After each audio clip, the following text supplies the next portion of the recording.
Thank you for joining us for our presentation about supporting researcher diversity and inclusion through an international simulation-focused research interest group where we worked on a study using Q methodology together. In this presentation, we share our experiences of growth as a research team and talk about some of the strengths and challenges that we've experienced, as well as provide a brief overview of our preliminary results of a study which we conducted together over the course of 1 year. In an online cross-sectional survey of 482 nursing schools in the United States, Fay and Jenkins in 2015 found the majority of nursing simulation faculty had no training or competency assessment. Establishing competency requires facilitators demonstrate developing, implementing, and prioritizing actions in simulation. Training programs integrating hands-on practice with performance feedback and continual reinforcement leads to skill retention. However, we know most simulation facilitator training evaluates learners' reactions and knowledge instead of facilitator competence.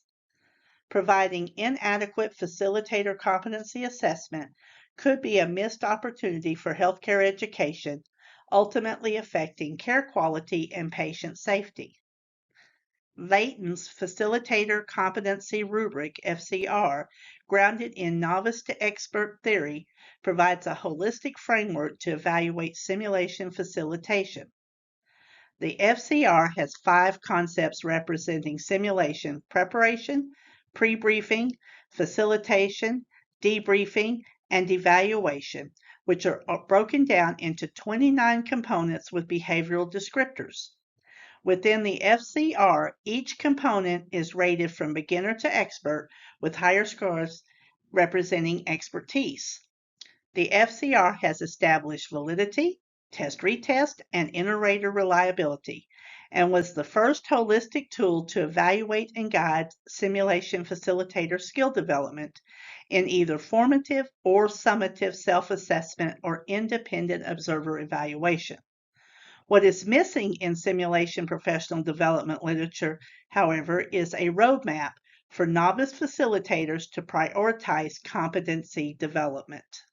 An international group located in North America with connections and expertise internationally of nurse simulationists formed a partnership to address this gap while supporting each other in growing as researchers. The aim of this presentation is to capture our experience doing the research together as a team. At the Enaxel 2021 conference, a call was put out to see who would be interested in joining the new research interest group. An international group of people volunteered to be part of the inaugural group, and as you can see from this map, multiple institutions from multiple locations in North America were represented in our group. Initially, the Naxal SIG members met to brainstorm ideas to identify what areas seemed of utmost importance for developing simulation faculty. Together, the group identified the need for evidence-based facilitator development to ensure simulationists were competent. The group recognized the benefit of using the facilitator competency rubric as a guide for facilitator development because it had such strong psychometric properties. And yet, new facilitators could be easily overwhelmed by feeling like they needed to learn all the competencies at once. Therefore, the group designed our first project to gather diverse perspectives for prioritizing facilitator competencies, essentially creating a starting place for new facilitators. During ANASCL 2021, held virtually, a breakout session was held to determine an interest in forming a research interest group. The session was well attended. Ashley Franklin served as our liaison to form the group. Robin Lockhart had volunteered during the session to lead the initiative. Ashley contacted her and suggested she team with Beth Rogers. Ashley, Beth, and Robin began meeting to begin the interest group. ANASCL members who were interested in joining the group were invited to join. Monthly meetings were held, and the participating members designed the study that was implemented during ANASCL 2022. The initial group included members from the United States and Canada. Recruitment continued for new members within other committees within ANASCL and research teams with similar goals. The recruitment expanded the membership to an international one. The interest grew from the initial 3 members to at least 8 members who conducted the study in 2022 to now a group of approximately 20 members looking to plan and conduct 2 additional studies. One of the best things about working in a team is the personal growth that can come from networking with others. We were able to gain new perspectives. Some of us who were newer to research were able to get some mentorship, and people who've been doing research for a long time were also able to get some new ideas from the multiple perspectives that were shared during meetings. A number of us on the team were learning a new methodology, and it became really useful to share the workload when designing and developing the study. We ran into some issues with the study, and when we did that, we were able to pool our resources and share our different expertise in order to try and come up with solutions to issues that come up with research. As with any team, especially a large team like ours, logistics can be a challenge. We were working with people from different time zones, so we had to try and find schedules that worked as best as they could for everybody. We also needed to deal with multiple institutions, which meant different rules for what required ethical approval and what might not have.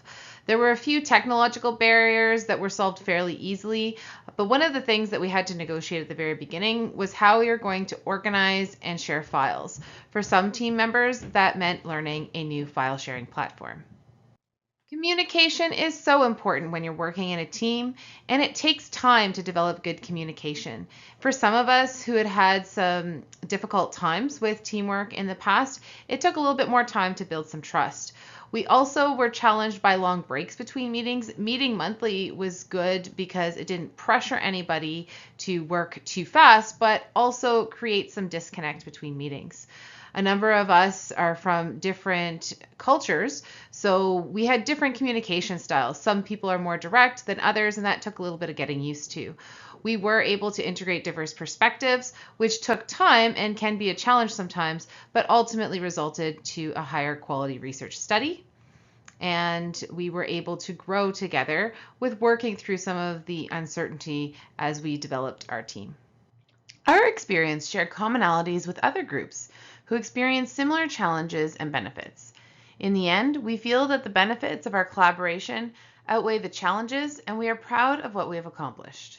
Q methodology is an approach that I used for my master's, and it's an approach that is not that familiar to a lot of people. Basically, what happens in Q methodology is you're looking for groups of opinions of people. In this case, we were looking for the views of simulationists. And what you do in Q methodology is you give people a list of statements that they then sort on the grid that is displayed on your screen. What it does is it limits people to only identifying one thing under the least important and the most important box, and forces people to make decisions about what they think is most and least important on this grid that you see on your screen.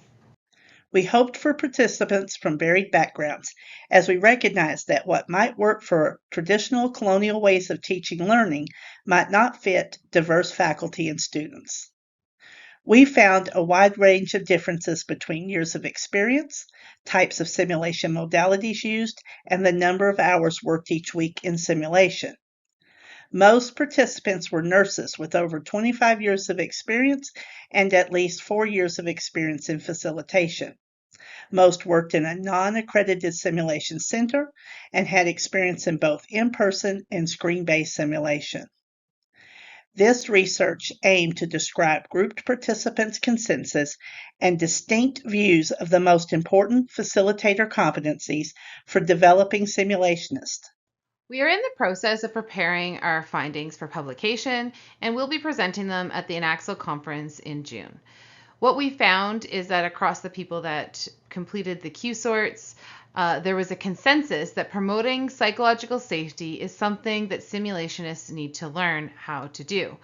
And there was also 2 distinct views about the most important things to prioritize when learning how to facilitate simulations, which is a group of people thought that facilitating metacognition takes priority, and another group felt that structuring debriefing takes priority. Everything here is interestingly all related to the facilitation of critical thinking among our graduates, and it's something that we plan to cover more in our publication and presentation.